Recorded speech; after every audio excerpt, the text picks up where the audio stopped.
Ecuador no para.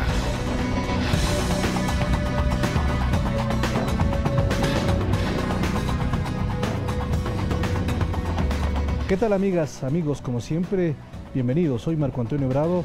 Le doy la más cordial bienvenida a un nuevo programa de Ecuador no para. El país ha vivido en la última década una transformación histórica en el sector de la salud, gracias a la inversión de más de 16.000 millones de dólares en la red pública de salud, lo que permite hoy en día garantizar el acceso de toda la ciudadanía a este derecho universal. Para conocer las acciones del gobierno, vamos a conversar en los siguientes minutos con la ministra Verónica Espinosa. Vamos a hablar además del reconocimiento que las Naciones Unidas le hizo al Ecuador por su red pública de salud y la propuesta que está siendo debatida en este momento en la Asamblea para la creación del nuevo Código de Salud. Para iniciar el programa les presentamos el perfil de nuestra invitada, la ministra Verónica Espinosa. Adelante.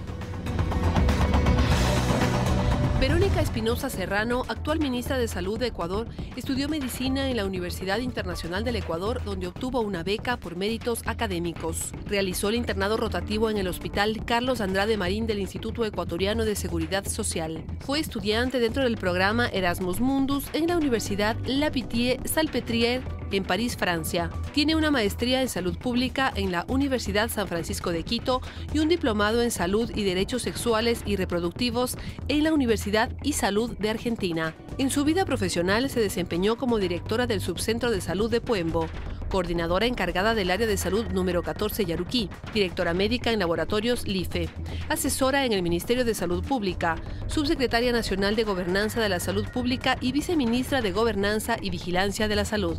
Desde enero de 2017 se desempeña como ministra de Salud del Ecuador. Dentro de sus funciones en el sector, fue delegada como representante del Ministerio de Salud Pública en el Consejo Directivo de Solca, presidenta del Consejo Nacional de Fijación y Revisión de Precios de Medicamentos de Uso y Consumo Humano y delegada del Ministerio de Salud Pública ante el directorio del Instituto Ecuatoriano de Propiedad Intelectual.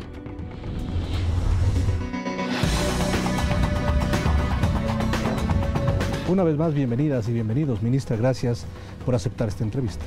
Muchísimas gracias por la invitación, Marco Antonio, y gracias a todos quienes nos acompañan ahora para conversar un poquito de un tema tan interesante como es la salud pública. Importante la trayectoria pública y privada que le permite conocer lo que es el sistema de salud ecuatoriano. Bueno, en realidad he tenido la suerte de ser parte de esta hermosa institución del Ministerio de Salud Pública ya desde hace varios años. Me ha dado la oportunidad de conocerlo desde diferentes perspectivas, desde lo asistencial, habiendo sido médico operativa en un subcentro de salud, en la realidad comunitaria, hasta obviamente planta central desde diferentes espacios, la Subsecretaría de Gobernanza, en algún momento inclusive el Viceministerio. Y bueno, le tengo un cariño y un aprecio enorme a la institución y sobre todo el alcance que uno puede tener, entendiendo que la salud en el marco de nuestra Constitución como un derecho es algo que tiene que ser revisado e institucionalizado desde el Estado. ¿Cuáles son los principales retos que usted tiene como ministra de Salud? Bueno, definitivamente el Ministerio de Salud Pública tiene una serie de mandatos constitucionales muy importantes. Carga sobre los hombros esa materialización del derecho a la salud, que es fundamental para el más importante de todos los derechos, que es el derecho a la vida. Es una institución muy grande, somos alrededor de 85.000 personas que formamos parte del Ministerio, 2.600 unidades de salud, más de 3.000 millones de dólares de presupuesto, pero sobre todo lo más delicado, ¿no? Tener en nuestras manos la vida de los ecuatorianos y ecuatorianas, y la salud, el desarrollo de los pueblos se basa en un pueblo saludable. Hablamos al principio de cuál ha sido la década en el sentido de apoyo al sector de la salud y la inversión de más de 16.000 millones de dólares. Vamos a presentar un pequeño reportaje y luego entramos ya en materia respecto a lo que se ha hecho en salud y los desafíos que tiene la ministra y el gobierno para los próximos años. Adelante. En Salud, Ecuador vive otros tiempos, dicen los ciudadanos que acuden al Hospital Docente de Calderón al norte de Quito. Es el primero construido en la capital luego de 30 años. Aquí trabajan 994 personas. En terapia intensiva, un médico le lee a un niño recién operado para darle ánimos. Elvia Cano, pobladora de Calderón, afirma que desde que ingresa a que le tomen los signos vitales, recibe una atención de calidad. De agradecimiento a Dios y al gobierno que supo darse cuenta que es una parroquia que hubo una explosión demográfica increíble de un momento a otro y necesitábamos un hospital. Elizabeth Echeverría volvió a confiar en el sector público. Hace casi 2 años le dijeron que tenía cáncer en una clínica privada. En el hospital de Calderón, luego de hacerle exámenes, le diagnosticaron que su tumor era benigno y le operaron. Todo fue gratuito. Era la primera vez que me intervenía yo quirúrgicamente y todo el personal de cirugía se presentó, me decían: yo soy el médico anestesista, voy a estar con usted hasta que despierte. Había un poco de personal de enfermería y de primera, la atención de primera. Yo muy agradecida porque después que desperté, el posoperatorio me monitorearon todo el tiempo, o sea, como que usted está en una clínica privada. Y eso fue todo, y por eso es que yo sí estoy muy agradecida con la atención de aquí, muy agradecida. ¿Y cuánto le hubiera costado esta operación en el sector privado? En el sector privado ya me dieron un presupuesto de mínimo, era $6.000, que francamente no se tiene. Yo no hubiera tenido que hacer algún préstamo para poder hacerme la cirugía. Sí. Yo sí pienso que es una década ganada y de cambios. Es completamente diferente. Salud, educación, atención pública. Es diferente, es un cambio de actitud. Este hospital, cuya inversión asciende a $73 millones, presta servicios a casi 500.000 habitantes de la provincia de Pichincha y zonas aledañas. El Hospital General Docente de Calderón cuenta con 31 especialidades médicas. Es un hospital general que tiene la población que se encuentra en la parte nororiente y noroccidente de Quito. Atendemos directamente a 510.000 habitantes.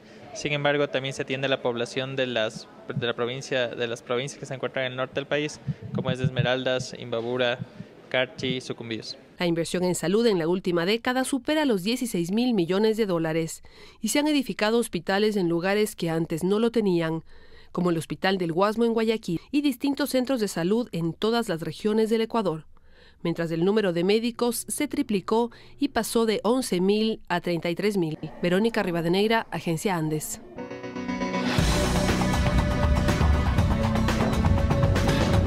Es una muestra, ministra, de lo que se ha hecho. Estamos hablando de una inversión de aproximadamente $16.000 millones. Estamos hablando de 17 hospitales nuevos, 28 repotenciados, 4 en construcción y 9 en repotenciación, además de cerca de 80 subcentros de salud tipo A, B y C y 27 que están en ejecución. ¿Cómo se mira ahora al sector de la salud, al sistema de salud público en el Ecuador? Bueno, yo creo que no podemos hablar de nuestro sistema de salud sin marcar ese antes y el después. Bien se dice que donde está la plata está la voluntad, y eso es así. No se puede hablar de que la salud sea un compromiso, que sea una prioridad en un país si no se le asignan los recursos suficientes. El sistema de salud, la atención de salud requiere de recursos continuos, requiere de infraestructura, requiere de profesionales, de talento humano, y eso tiene importantes costos. Por lo tanto, el ver que tuvimos sostenidamente durante estos 10 años y progresivamente incrementos en la asignación de recursos a salud es la muestra más fehaciente de que la salud ha sido una prioridad para el gobierno. Nosotros pasamos 3 décadas sin inaugurar una sola obra de salud nueva en el Ecuador. Sin embargo, en estos 10 años se han inaugurado, como usted menciona, más de 80 centros de salud, 58 hospitales entre nuevos y repotenciados, y no estamos hablando de obras menores, estamos hablando de mega hospitales de 200, 400 camas con infraestructura de punta, salas de neonatología, resonadores magnéticos, tomógrafos. Cuando nosotros siempre hacemos una reflexión cuando éramos estudiantes o cuando tuvimos que ver nuestros hospitales públicos, siempre el hospital público era el peor, el menos abastecido, el que tenía más brechas de talento humano. Las carencias eran tan vívidas, tan fuertes, que de alguna manera asustaban tanto a los profesionales como a los pacientes. Solo quienes no tenían opción tenían que caer en un servicio público. Hemos transformado esa idea para que lo público sea lo mejor. Como usted ve, hoy nuestros servicios públicos no solamente que se comparan al sector privado, sino que en muchos casos los exceden, y en muchas provincias el servicio público se ha convertido en el más alto estándar y en el más alto nivel de prestación de servicios. Esto no es una casualidad y demuestra una voluntad no solamente en términos de la mejora de la cantidad, sino también en qué es lo que hemos podido lograr como resultados sanitarios. Ahora es importante hablar de infraestructura, como lo hemos hecho, pero también es clave hablar de la confianza que tiene la ciudadanía en el sector de la salud, lo que ha significado el incremento de las atenciones de 16 millones en el 2006 a 43 millones en los últimos años. ¿Cuánto se ha recuperado la confianza en el sistema de salud de parte de la ciudadanía? Bueno, eso yo creo que es la muestra más clara de las grandes brechas y necesidades que tenía el Ecuador en materia de salud. teníamos 16 millones de atenciones y no es porque no se necesitaban más o que la gente ahora se enferma más, todo lo contrario. Habían tantas barreras y tantas necesidades insatisfechas que el momento que llegó la gratuidad, que mejoraron los servicios, todas estas necesidades fueron captadas por el sistema público. 43 millones de atenciones muestran las enormes necesidades represadas que teníamos. Las personas que antes no tenían opción o que buscaban cualquier otra opción que no sea el servicio público, empezaron a llegar a un sistema que abrió las puertas. Cuatriplicamos el número de profesionales de la salud para poder brindar este tipo de atenciones. Y no son atenciones simplemente de baja complejidad. Estamos hablando de trasplante renal, manejo del cáncer, cirugías cardíacas, prestaciones que en otra época jamás hubiésemos imaginado que sea el sector público las que les esté brindando. Ahora hablemos también de los estándares internacionales, que significa para una transformación adecuada de la salud, tasa de camas, tasa de médicos, tasa de enfermeras. ¿Cómo estamos en comparación a lo que teníamos antes de los 10 años y en relación a América Latina? Bueno, nosotros, como le menciono, hemos vinculado un importantísimo número de profesionales de la salud. Pasamos de 11.000 profesionales a casi 45.000 profesionales actualmente.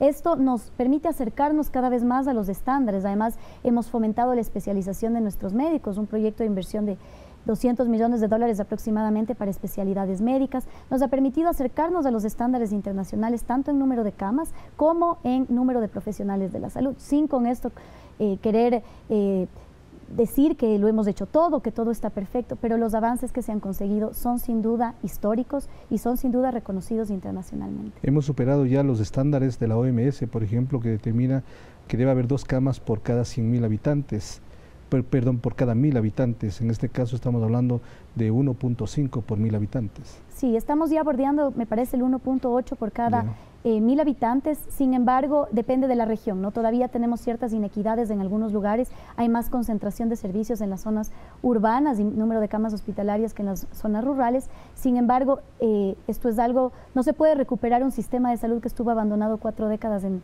una sola, pero los pasos que hemos dado para conseguirlo, yo insisto, a veces nos acostumbramos a ver tantos cambios y tanta transformación, pero cuando le miramos al Ecuador desde fuera nos damos cuenta de qué tan grande ha sido este cambio y cuánto hemos mejorado. Por supuesto que tenemos todavía desafíos pendientes, incluso con la gran inversión en la infraestructura sanitaria. Hacia el futuro nos falta invertir todavía en recambio, nos falta incrementar el número de camas, pero yo creo que hay que volver a pensar en la salud no solamente como los hospitales. Yo creo que la apuesta, solo la infraestructura. Así es, la apuesta que le hemos a veces dado, nos quedamos allí, que le hemos hecho al sistema de salud es recuperar la prevención, recuperar la lógica de la promoción de la salud. No queremos un país en el que haya más hospitales porque hay cada día más enfermos.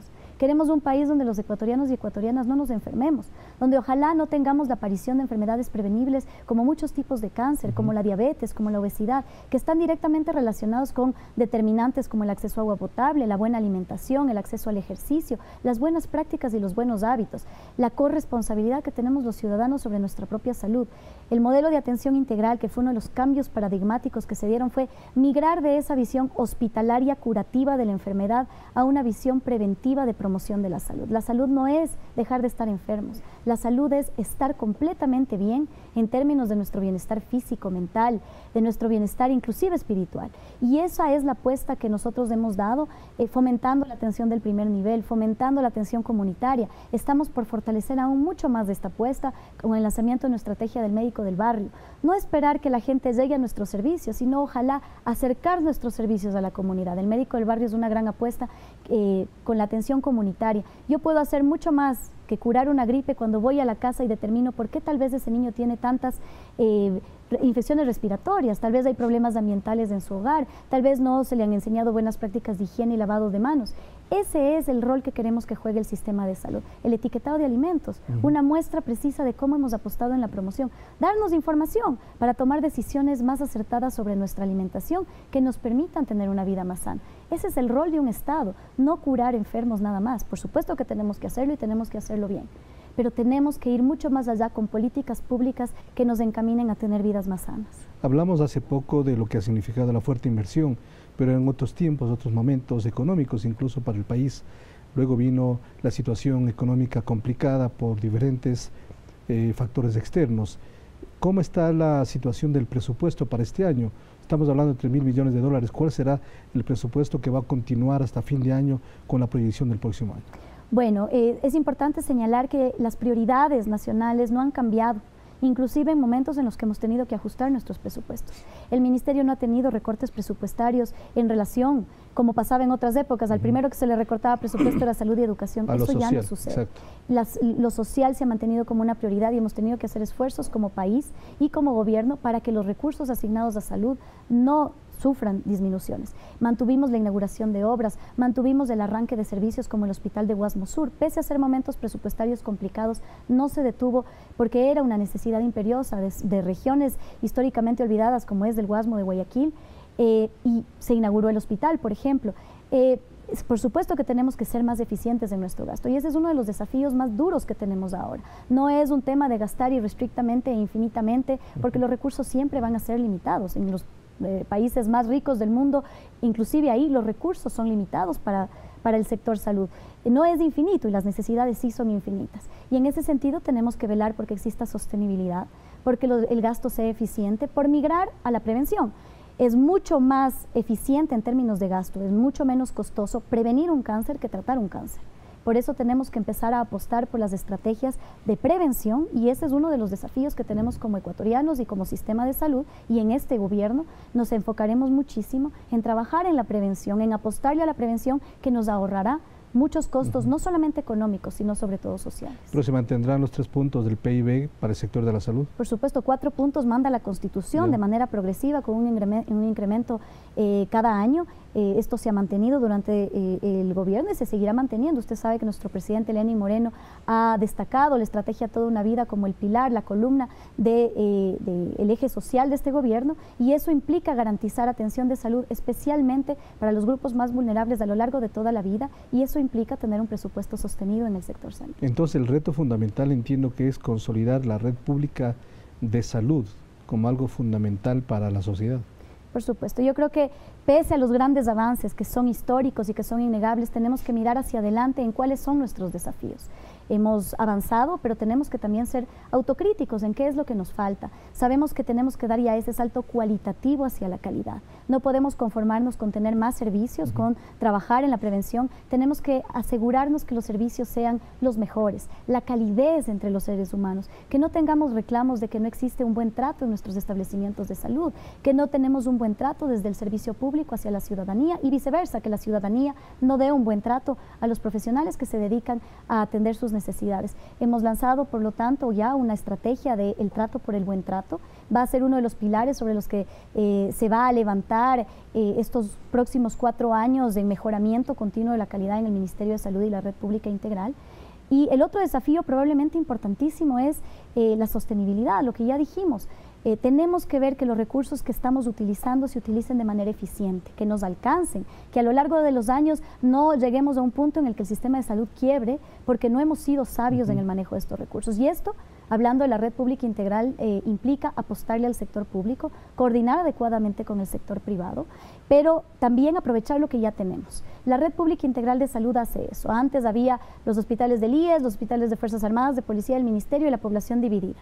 Si yo tenía un hospital de las Fuerzas Armadas, pero necesitaba una población que no era afiliada, no podía llegar. Hemos roto esas barreras, ha sido también un cambio de mentalidad, un cambio histórico. Hoy la Red Pública Integral de Salud funciona de la mano, funciona junta. Si es que es necesario que un paciente que no es afiliado vaya a un hospital del IES, así lo hacemos. Si es que es necesario que una persona afiliada a un militar, por ejemplo, requiere una derivación al sector privado, puede ir. Y esto ha cambiado la dinámica y ha eficientado muchísimo nuestro sistema. Eso nos ha merecido además un reconocimiento internacional, usted lo mencionó. Sí, claro, de eso hablaremos más adelante, y también del tema de la autogestión y el copago que en algún momento se analizó en el gobierno del presidente Correa hace algunos años ya. Vamos a hacer una pausa en este momento, regresaremos enseguida. Estamos conversando con la ministra de Salud, Verónica Espinosa.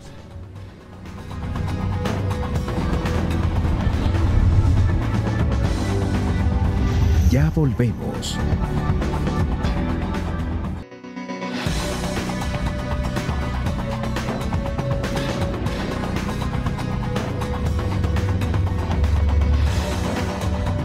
Uno de los temas de análisis profundo que se ha hecho en el anterior gobierno, y entiendo que en este gobierno también, es el tema de la sostenibilidad del sistema de salud, porque estamos hablando de un sistema universal, de acceso universal y gratuito.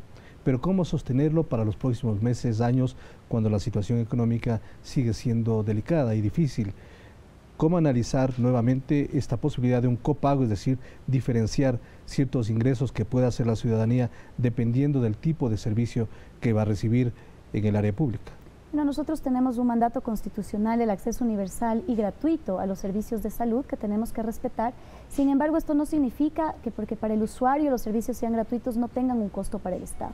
Por eso es nuestra responsabilidad ahora al mando y específicamente del Ejecutivo, los poderes del Estado, el Legislativo, el ver cómo hacemos que los recursos que se necesitan para garantizar esa gratuidad estén disponibles. Yo creo que hay una gran apuesta para estos 4 años en términos de ser mucho más eficientes en cómo gastamos y en cómo utilizamos esos recursos, en cómo optimizamos la infraestructura que tenemos. Por supuesto que hemos dado muchos pasos para esto, pero ahora tenemos que hacer un esfuerzo mayor para eficientar, para ser más inteligentes tal vez en las decisiones que tomamos para utilizar nuestros recursos. Y yo creo que ese es un reto no solamente para el Ecuador, yo creo que ese es el reto de Latinoamérica y de todos los servicios que quieren garantizar cobertura universal. ¿Cómo hacemos que cada dólar que utilizamos sea el dólar mejor gastado? Tenemos algunas propuestas ahí, habrá que analizar cuáles son las propuestas que se barajen. Por ejemplo, hay, insisto, la iniciativa de la prevención. Apostarle a las estrategias nacionales de prevención. Conversábamos con algunos países que tienen muchísimos avances en salud, que ellos ya no gastan en atención del cáncer de cuello del útero, que es uno de los que más afectan a la ciudadanía, especialmente a las mujeres jóvenes, porque detectan tempranamente. Hay campañas nacionales, hay concientización, todas las mujeres acuden a hacerse sus papanicolaos de forma regular, es una política empresarial, los empresarios garantizan que su personal tenga estos cuidados, entonces ya no ven casos de cáncer avanzado, se detectan muy tempranamente cuando los costos son muy bajos. Prevención lo uno. Prevención, esa es una de las primeras campañas. La otra, obviamente, es trabajar en mecanismos diversos de ingresos. Hay algunas iniciativas como algún tipo de impuestos que pueden canalizarse para el sector salud. El tabaco, por ejemplo, usted sabe que existen impuestos atribuidos al consumo de tabaco. Primero es un mecanismo para desestimular de alguna manera que la gente fume. Si una persona, por ejemplo, decíamos los gentes jóvenes, la gente joven, los chicos en el colegio, no pueden gastar grandes cantidades de dinero en el cigarrillo y el hecho de que el cigarrillo sea muy barato promueve a que la gente joven consuma. Pero además de eso puede ser o puede resultar un mecanismo de financiamiento para que se asigne a salud. Esas mismas consecuencias del consumo de tabaco, ese cáncer que se va a provocar de pulmón luego de consumir muchos años del cigarrillo, pues tienen que ser financiadas y uno de esos mecanismos es el ingreso de recursos. Y así existen varias propuestas que se han canalizado, el cómo no duplicar esfuerzos. Si el Ministerio de Salud Pública tiene un tomógrafo y ese tomógrafo puede servir tanto para IDES, ISFA, ISPOL, servicio militar, servicio de la policía, ¿por qué vamos a comprar 2 tomógrafos cuando perfectamente podemos utilizar una derivación pública para todo el sector? Exactamente. Esas son algunas de las iniciativas, pero por supuesto un gran desafío para estos 4 años es encontrar mecanismos de sostenibilidad y estamos empeñados en hacerlo. La estrategia de campaña, la propuesta de nuestro presidente, el plan Toda una Vida, busca eso, ¿no? Cuidar al ser humano desde el vientre de la madre. ¿Para qué? Para que le acompañemos con esos cuidados específicos para evitar que llegue la enfermedad, la necesidad de gasto, el consumo de medicamentos. Tenemos que trabajar mucho en reducir el consumo innecesario de medicamentos. A veces creemos que nos fue mejor en el médico cuando salimos con la bolsa más llena de medicamentos y a veces eso puede ser errado. Entonces tenemos muchos desafíos, estamos yo creo que muy entusiasmados de poder seguir interviniendo en un sistema que ha tenido tantos resultados, pero que nos plantea todavía tantos desafíos para el futuro. Porque yo digo, para cerrar este tema, el insistir en el asunto del copago, es decir, yo como ciudadano que estoy en condiciones de asistir a un hospital público, sea en Calderón o en el Guasmo, sea Carlos Andrade Marín o Eugenio Espejo, que brinda las mejores posibilidades, pero yo quiero recibir una atención preferente, yo quiero un cuarto solo para mí, por comodidad, por privacidad, etcétera.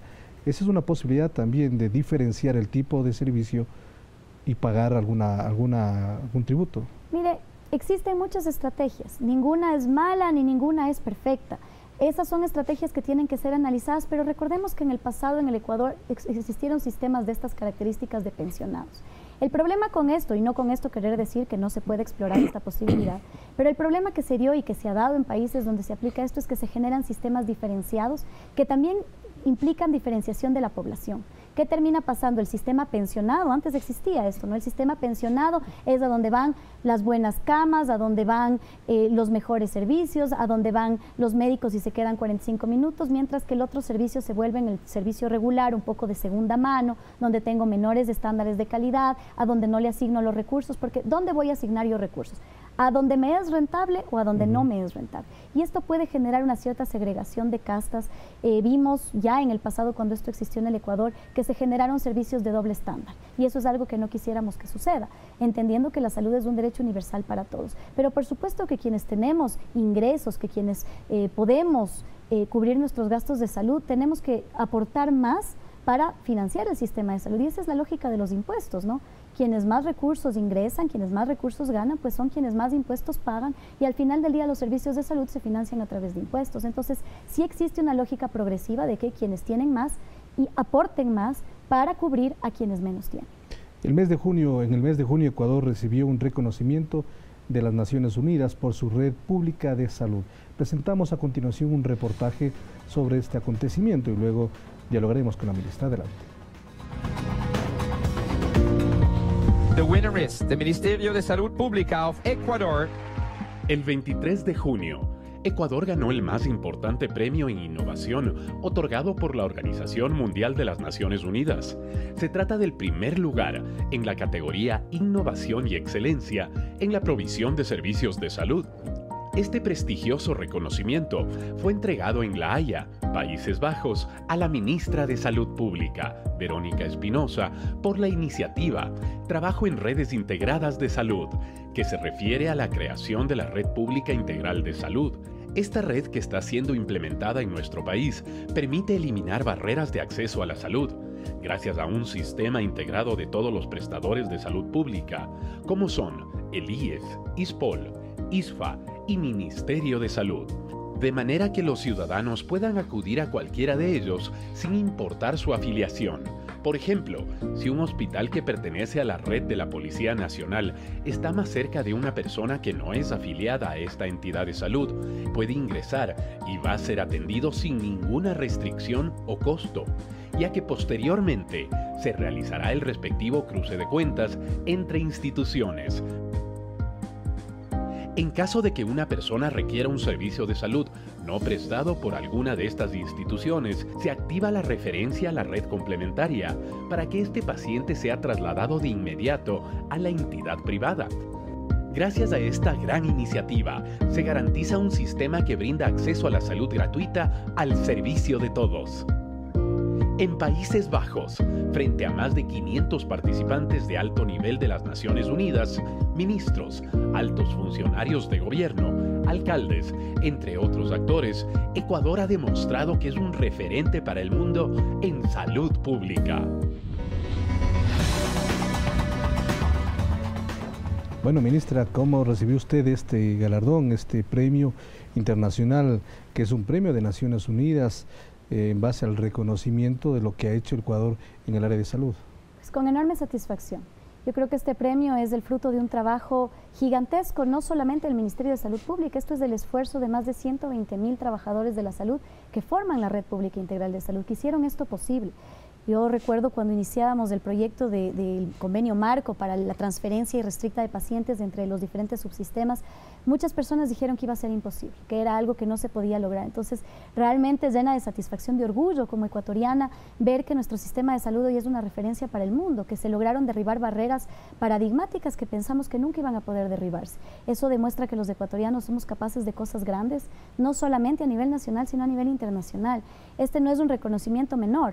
Las Naciones Unidas tiene procesos muy minuciosos, metodologías muy estrictas para determinar que se otorgue este premio. Habían más de 400 iniciativas participantes de todas partes del mundo, no solamente de nuestra región, y que el Ecuador sea galardonado con el primer premio, pues tiene que llenarnos de orgullo y hacernos saber que nuestro sistema de salud está avanzando por el buen camino.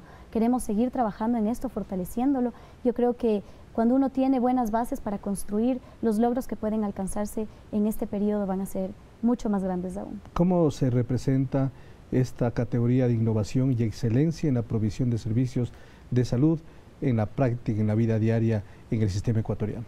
Yo creo que ahí las historias dicen muchísimo más que lo teórico, ¿no? Nosotros tenemos historias de vida de personas cuyas vidas o las de sus hijos, de sus seres queridos han podido ser salvadas gracias a esta iniciativa. Hay algunas historias que hemos puesto en redes sociales, por ejemplo, de personas que accedieron a tratamientos en el exterior, que no era posible mantenerlos en el Ecuador y que la única forma de tenerlos era a través de la derivación del sector público a inclusive la red internacional. Pero un paciente que requirió una cirugía en el Ministerio de Salud Pública, pero que se le cerraban las puertas porque era afiliado, cuando el cirujano especialista estaba en el Hospital Eugenio Espejo, el haber roto esas barreras, el quitarnos todos estas ideas de que uno pertenece a un sistema o al otro, han permitido salvar vidas, y creo que ese es el tema de excelencia más grande que uno puede demostrar. Una vida salvada creo que es la mejor forma de demostrar que esto está funcionando. ¿Cómo se logró romper justamente eso? Porque antes cada uno tenía su autonomía, sus decisiones, su presupuesto y su tipo de servicio, es decir, ISPOL, ISFA, IES y el sistema público. Yo creo que la Constitución marcó un gran cambio. La Constitución determina la existencia de la Red Pública Integral de Salud, y luego hubo, por supuesto, un gran compromiso de quienes formamos el Sistema Nacional de Salud, del IES, del ISFA, del ISPOL, inclusive de la red privada complementaria, para quitar esas barreras. Si no hubiera existido ese compromiso de todos los actores, creo que esto hubiese sido realmente imposible. Y yo creo que sobre todo fue el entender que juntos éramos mucho más fuertes, que la única forma de funcionar como un sistema de salud es funcionar articuladamente. Yo digo, es como comparar con el sistema digestivo. El esófago sin el estómago no funciona. De la misma manera en un sistema de salud. Si es que un actor no funciona conectado con el otro, no es un sistema y no puede cumplir con su fin. El fomentar el primer nivel de atención para que luego vaya a la red hospitalaria, yo creo que nos ha dado grandes fortalezas. Eso no quiere decir que no tengamos retos. Todavía tenemos algunos establecimientos en donde llega y le dicen, no, si usted es afiliado, vaya hacia el hospital del IES. No, si es que usted no es afiliado, no pueden atenderle aquí. Hay que seguir rompiendo esa cultura organizacional de ponernos barreras entre instituciones. Por supuesto, esto implica capacitación, implica vigilancia continua, implica una voluntad política sostenida que gracias a Dios tenemos en este gobierno. Bueno, vamos a mirar qué opina la ciudadanía respecto a la red pública de salud y cómo funciona. ¿Cuál es su punto de vista, su criterio? Adelante. Para la presente edición de Ecuador no para, consultamos a los ciudadanos lo que opinan sobre la red pública de salud y si conocen su funcionamiento. Veamos sus criterios a continuación. Primera vez que vengo aquí a la Eugenio Espejo, ha sido una magnífica atención, muy buena, el personal muy atento para uno. Yo le veo que está muy bien la atención. Hasta el momento muy buena, y especialmente no es la primera vez que ingresa mi esposo. Ya aquí le han hecho algunas cirugías y estoy contenta porque, les soy honesta, el gobierno anterior hizo muchas obras y de eso yo estoy agradecida. Se ha mejorado bastantísimo, parece que el trato es más humano para las personas y está buena la atención. Los profesionales aquí son muy buenos, excelentes, tienen calidad humana. Incluso hice algunas denuncias en el Ministerio de Salud, pero parece que el Ministerio de Salud ahí queda. Si les dicen algo y uno regresa nuevamente con más furia, nos tratan más mal. Que él estuvo interno, el problema fue, me trató mal la trabajadora social por la receta, que en vez de darme una receta original, me dio escrito en un papel el nombre de la pastilla. Entonces yo voy a la farmacia, en la farmacia no me quieren comprar. Para hacer un trámite aquí, para solicitar la medicación, tampoco me servía. Sí, te ayudan, te dan medicamentos, te hospitalizan rápido si es una emergencia. Pero ¿cuál es el trámite de como medicina pública? Los pasos no lo sé, pero sé que las personas que no tenemos dinero sí somos beneficiadas. Tengo entendido de que tiene que ir primero a los subcentros, después a otro subcentro y después trasladarla acá, y me parece algo tan mal, porque los pacientes, si necesitamos una urgencia, tenemos que ir a donde nos acudan pronto, si no, de lo contrario estamos de lado a lado y no tenemos la atención adecuada. No claramente, pero sé que hay un convenio entre todas las casas de salud y dan atención dependiendo de la prioridad que a uno le dan.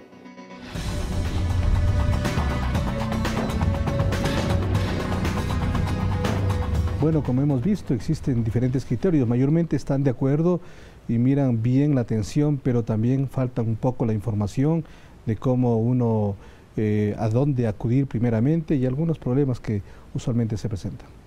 Marco Antonio, yo creo realmente que hemos dado un salto cualitativo, un salto cuantitativo. Hemos mejorado en cantidad, hemos mejorado increíblemente en el número de obras, en un modelo claro, en protocolos, en guías de práctica clínica, normativas. Sin embargo, el salto cualitativo, ese salto de la buena atención, de la calidad de los servicios, del buen trato, esa calidez, que tiene que ser no de casualidad, no de vez en cuando, tiene que ser la norma. Siempre tiene que existir un trato cálido, un trato cordial en nuestros servicios de salud, acceso claro a la información, acompañamiento para los procesos administrativos. Yo creo que tenemos todavía mucho que trabajar en ese sentido.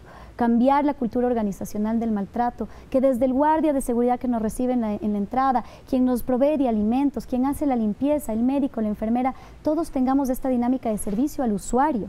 La persona que llega a un servicio de salud llega en su peor estado de ánimo, llega preocupado, asustado, con dolor, no llega en condiciones de necesariamente ser el más empático de los seres.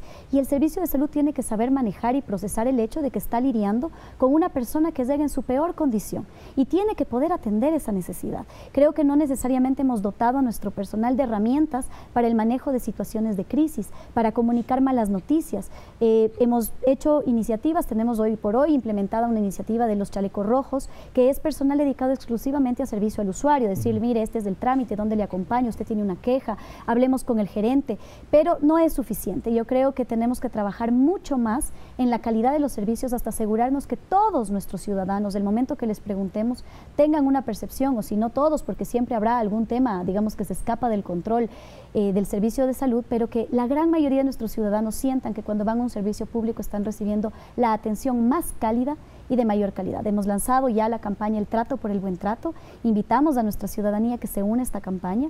Tiene grandes pilares sobre los cuales se asienta, entre ellos la vigilancia del buen trato. Vamos a tener nuestros pacientes fantasma que estén visitando las unidades de salud, identificando problemas. Vamos a fortalecer las instancias de acompañamiento como los chalecos rojos. Vamos a dar capacitaciones importantes, talleres de herramientas para que los profesionales sepan cómo tratar al usuario, cómo manejar una situación complicada. Vamos también a decentar nuestra infraestructura. Si uno llega y encuentra un establecimiento de salud pintado, limpio, sin las ventanas rotas, con el aire acondicionado funcionando, probablemente la persona se va a sentir mucho mejor acogida por el sistema y también los profesionales se van a sentir mucho más cómodos y van a transmitir más calidez. Creemos que esto es un compromiso, por supuesto, del Ministerio de Salud Pública, pero también de nuestros ciudadanos, de devolver ese buen trato, de vigilar que ese buen trato exista y de nuestros trabajadores. Yo creo que la gran mayoría de nuestros profesionales, de nuestros trabajadores, brindan ese buen trato. Uno se hace médico, enfermera, obstetra para atender, para servir al prójimo. Tenemos una vocación de servicio. Lo que tenemos que hacer es que esta se vuelva la generalidad, que no haya uno o dos casos que nos hagan quedar mal a todos, sino que nuestra política siempre sea la de la calidez. Vamos a trabajar fuertemente, hemos lanzado ya esta campaña, esperamos que no sea una campaña coyuntural, un mes de buen trato y luego volvemos a lo mismo, que se convierta en la política de talento humano del Ministerio de Salud Pública para que todas las personas que ingresen en el Ministerio, por ejemplo, los contratos para nuestros servicios de seguridad, incorporen estas temáticas como requisito sine qua non. Uno de los mecanismos o de las evaluaciones previo al pago es que el servicio de seguridad haya brindado esta atención cálida al usuario, que sepan orientar al usuario hacia dónde tiene que requerir información. Y creo que, insisto, este es el reto y el desafío que tenemos a futuro más fuerte. Nosotros no descansaremos hasta que cada ciudadano que llegue a nuestros servicios haya recibido esa atención cálida, esa atención de calidad que todos esperamos cuando acudimos a un servicio y cuando llevamos a nuestros familiares a un servicio. Antes de ir a la última pausa, un tema que sí es importante, que la gente, algunos desconocen cómo funciona el sistema, pero dicen, por ejemplo, yo soy afiliado al IES, pero a una cuadra de mi casa hay un subcentro de salud o un hospital del ministerio, acudo allá, no me reciben porque soy afiliado al IES, voy al IES, tampoco me reciben, sino después de algunos días. Entonces es un tema también que tiene que aclararse y tiene que vincularse con la necesidad urgente que tiene un paciente de ser atendido. Así es, yo creo que también tenemos que trabajar mucho, es otro de los temas pendientes, en transmitir a nuestra ciudadanía cómo funciona nuestro sistema de salud. Yo recuerdo claramente, nos contaban la experiencia de Canadá en la que le preguntaban a un niño cómo funciona el sistema y el niño tenía muy claro, yo pido la cita en tal sitio, me atienden y luego me mandan si es que es necesario al hospital, si no me resuelven en el primer nivel, pero nosotros todavía no hemos logrado transmitir esa lógica de funcionamiento de nuestro sistema a nuestros ciudadanos. Estas barreras que usted dice, no puede negársele la atención a una persona en el Ministerio de Salud Pública porque sea afiliado, porque al final del día somos la misma red pública integral de salud. Por supuesto que por detrás existe un acuerdo administrativo en el que los costos, etcétera, son cubiertos, existe un cruce de cuentas, pero eso es un tema administrativo institucional que no le corresponde al ciudadano. Al ciudadano hay que atenderle. Hay que atender su necesidad. El 30% de las atenciones que nosotros tenemos en primer nivel de atención a través de nuestro contact center son a personas afiliadas hoy por hoy. Pero por supuesto que todavía existen personas que por ser afiliadas se les niega la atención y es algo que no puede pasar. Estamos trabajando para monitorear, invitamos siempre a la ciudadanía a que coloquen las denuncias para poder actuar porque ha sido, digamos, ya una política de tantos años, no, usted es afiliado, no venga, y es un discurso que se quedó, digamos, pegado en las instituciones y ahora tenemos que despegarlo, desterrar esta idea de que la red pública tiene paredes entre ella y que usted es afiliado, yo no soy afiliada y entonces tenemos dos mundos distintos y el sistema de salud, yo tengo que ir a buscar en dónde atenderme. El sistema tiene que estar ahí para las necesidades de la ciudadanía y los acuerdos institucionales administrativos son responsabilidad de las autoridades y no de los ciudadanos. Muy bien, vamos a hacer la última pausa. Estamos con la ministra de Salud. Hablaremos del Código Integral de Salud, del diálogo nacional y de otros elementos que son importantes en el contexto del tema que estamos tratando hoy. Enseguida regresamos con ustedes.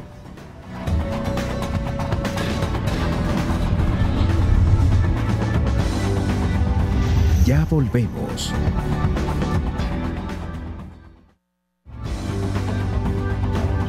Continuamos.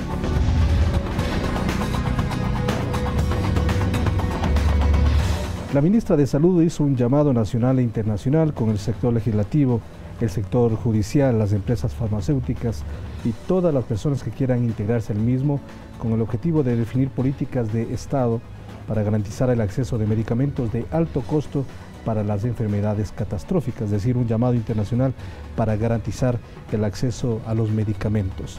¿Por qué hizo este llamado? Ya hablábamos antes de que uno de los más grandes desafíos es la sostenibilidad, los recursos, y algo que está poniendo en tensión a los sistemas de salud en términos de recursos financieros son los medicamentos de alto costo. No nos imaginábamos antes tener medicamentos que cuesten $500,000. Hoy por hoy existen tratamientos y medicamentos que pueden llegar a costar $500,000 para un paciente, $300,000, $400,000 para un tratamiento para un paciente. Algunos de estos tratamientos son necesarios, son eficaces, son seguros y tenemos que pensar cómo vamos a garantizar el financiamiento para esto. Otros no. También existen novedades farmacológicas que no han demostrado su seguridad, que no han demostrado su calidad y su eficacia, pero sin embargo ofertan cierta supuesta esperanza o iniciativa en alguna enfermedad, pero tienen unos costos que se vuelven privativos para los países. Imagínense temas como sucedió en algún momento en la historia de la humanidad, cuando llegó el tratamiento para el VIH, pero luego resultó que el tratamiento era tan caro que la mayoría de personas que padecían de VIH no podían tenerlo. Entonces, estas son preguntas que tenemos que plantearnos como humanidad. ¿Qué eco ha tenido? El diálogo. Entonces, lo que hemos nosotros generado es un espacio de diálogo, porque esto no es un problema solo del Ministerio de Salud Pública, esto es un problema del Ecuador en su conjunto. ¿Cómo vamos a enfrentar esta problemática? ¿Qué políticas vamos a implementar? ¿Cuáles van a ser las fuentes de financiamiento? Aquí tenemos que involucrar al sector productivo, a la industria. ¿Cómo podemos aminorar los costos con las compras conjuntas, con las compras regionales, con la producción nacional de estos medicamentos? ¿Qué podemos hacer para evaluar mejor las tecnologías que ingresan, para que no existan estos medicamentos de fantasía, perdonando la expresión, pero que venden una cierta esperanza que en realidad la evidencia científica no la demuestra?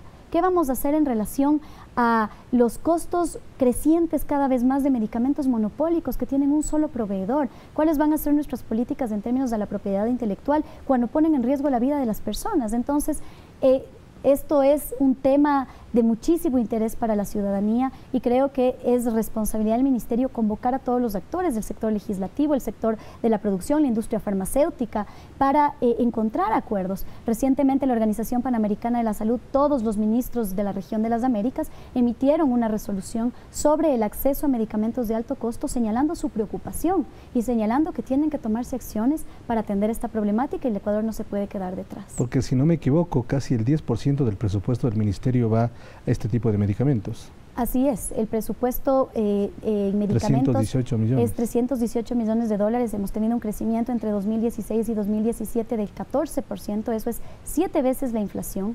Tenemos cada vez que asignar más recursos para la compra de medicamentos y no necesariamente porque estemos atendiendo más pacientes o porque no estemos entregando los medicamentos, sino porque cada vez los medicamentos son más costosos. cada vez las tecnologías son más caras y uno dice, bueno, pues ¿qué está detrás de unos costos tan elevados? ¿Cómo un medicamento puede llegar a tener costos tan privativos para una sociedad? Gianni Tonioni decía que el medicamento no tiene derecho a existir sino como un sueño del derecho a la salud, como una herramienta. No estamos hablando de un bien común, estamos hablando de un bien social y por lo tanto tenemos que buscar mecanismos que no se conviertan en un mercado y en una mercadería que se ponga por encima del derecho a la salud. Nuestra Constitución lo dice y lo dice muy bonito. En el acceso a medicamentos, los intereses de la salud pública primarán sobre los económicos y comerciales. Sin embargo, tenemos que ver cómo logramos esto como sociedad. A nivel general, el tema de los medicamentos sigue siendo un problema siempre, pero Ecuador está en condiciones, en capacidad de poder producir sus medicamentos de alto o de bajo costo. Bueno, el Ecuador tiene una capacidad productiva interesante, nosotros tenemos una industria nacional, yo siempre he dicho que hay una industria muy responsable, muy seria, que puede contribuir muchísimo al desarrollo de la soberanía en acceso a medicamentos. Depender de la importación de medicamentos es riesgoso, es complejo, hace más caros los productos y bueno, aquí siempre la invitación a nuestra industria para trabajar en conjunto y de la mano para garantizar que optimicemos al máximo nuestra capacidad productiva nacional, porque eso nos permitirá abaratar costos, nos permitirá tener siempre los medicamentos disponibles para el país y sí tenemos capacidad de producción, por supuesto que sí. Yo creo que es un rubro en el que tenemos que invertir, este trabajo en conjunto entre el sector público y privado tiene que realizarse y bueno, pues es parte de estas mesas y de este diálogo en el que construimos el Ecuador que queremos. Hace poco también el gobierno ecuatoriano hizo una incautación de una confiscación de 4 toneladas de medicinas irregulares en esta lucha contra el tráfico ilegal de medicamentos. ¿Cómo está esa situación? Bueno, el tema de la incautación de medicamentos que se dio recientemente responde a unas acciones de control de nuestra Agencia de Regulación y Control Sanitario, el ARCSA, es una agencia adscrita al Ministerio de Salud Pública que tras los controles regulares, todo el tiempo la agencia está verificando los medicamentos que están en las farmacias y encontró irregularidades. Encontró que había medicamentos que tenían registros sanitarios que no existían, lotes duplicados y tras una investigación muy minuciosa se identificó que hay un supuesto de que existe toda una red de falsificación de medicamentos, de reetiquetado y esto nos ha llamado muchísimo la atención. Inmediatamente actuaron de manera articulada la Policía Nacional, la Fiscalía y se han tomado ya acciones, incautaciones, se han iniciado procesos judiciales y se seguirá investigando porque definitivamente esto es algo que es no una puede red, quedar en puede ser internacional. Pues aparentemente esto debe involucrar a importadores que están trayendo medicamentos de otros países caducados y no podrá bajo ningún concepto quedarse en la impunidad y sin que nosotros tomemos acciones. En buena hora nuestra agencia de regulación a través de sus controles regulares ha logrado identificar y seguirá identificando, pero es muy peligroso cuando el sistema ilegal se introduce en el sistema legal, es decir, estos medicamentos falsificados ilegales entran en las farmacias legales y se expenden como los medicamentos que sí son legales y que cuentan con todos los requisitos. Por eso ese trabajo minucioso en las farmacias, es toda una red, por supuesto una red sí. de recibir, de comercializar. Así de producir. Es. Y aquí el trabajo articulado con la Policía Nacional, el trabajo articulado con aduanas, SRI, con la Fiscalía nos ha permitido intervenir. Este es el 4º operativo que se da ya en donde hemos tenido resultados, pero seguramente, como pasa con todas las acciones ilícitas, tendremos que mantenernos pendientes. Esta actividad nunca se terminará, no es que hoy porque hicimos una incautación el problema se acabó. Probablemente necesitaremos seguir en nuestras acciones de control y lo seguiremos haciendo sin duda alguna. Sobre el tema del Código de la Salud que fue presentado casi al término del gobierno anterior, ¿cómo se está analizando? Porque hubo algunas críticas de diferentes sectores, especialmente vinculados a la salud. Bueno, el Código Orgánico de la Salud sin duda alguna es el marco regulatorio más importante que tendrá el Sistema Nacional de Salud. Nuestra Ley Orgánica de Salud actual es una ley preconstitucional. Por lo tanto, no se adapta a los preceptos constitucionales que los ecuatorianos decidimos en la Constitución del 2008. Eso implica la necesidad de tener una ley que recoja estos mandatos constitucionales, que hoy por hoy no es el caso. Además, una ley que nos permita solidificar los grandes avances que hemos tenido en salud. Muchos de estos grandes avances necesitan ser elevados a categoría de ley para que sea imposible retroceder en ellos. ¿Como cuáles, por ejemplo? Por ejemplo, nuestra norma del etiquetado de alimentos, del semáforo que ustedes conocen y que hay gran aceptación de la ciudadanía. Incluso a nivel internacional. A nivel internacional, Chile ya lo está utilizando y utilizando el caso del Ecuador también como un ejemplo. Bolivia de la misma manera.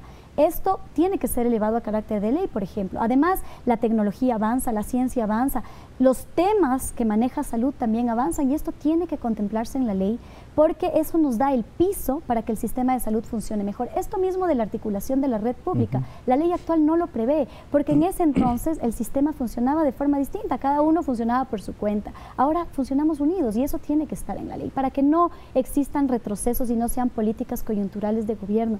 Estas deben convertirse en políticas de Estado. El Código Orgánico ha sido un código que está sobre la mesa ya 5 años y a mí me parece importantísimo, histórico, que el debate se haya puesto sobre la mesa y que nos permita entrar en este momento tan valioso de diálogo nacional de construcción colectiva. El Código Orgánico no puede decir lo que el Ministerio cree o lo que la Federación Médica cree o lo que un grupo de pacientes cree. Tiene que decir lo que todos en conjunto, de manera colectiva, de manera articulada, definamos qué es lo mejor para nuestro sistema. Entonces, su reto en el contexto del diálogo es sacar adelante el código. Por supuesto, y tenemos grandes avances y a mí me parece importante mencionar el histórico. ¿Cuáles? Tenemos una mesa montada con la Federación Médica Ecuatoriana, estamos ya en nuestra 6ª o 7ª sesión, nos reunimos todos los jueves para trabajar artículo por artículo y ver la visión de un grupo tan importante, una parte del gremio de médicos representado en la Federación Médica. Pero tampoco la imposición. Por supuesto que no, ese de sentarse en la mesa a revisar artículo por artículo definitivamente no permite imposición ni del un lado ni del otro. Hace que exista una convergencia de las posiciones y las posturas para construir un articulado que recoja la posición de ambas partes. Y esa es la única forma de construir un código que luego pueda aplicarse. La Asamblea Nacional ha tenido una gran apertura para este diálogo, para que nosotros, como los principales interesados del sector salud, el Ministerio, las clínicas particulares, el IES, el ISFA, los médicos, las enfermeras del sector industrial, el sector de alimentos, nos sentemos a conversar para llegar a consensos. Es muy importante lo que ha dicho la propia Federación. No tenemos disensos, porque estamos dialogando y cuando uno dialoga no tiene disensos.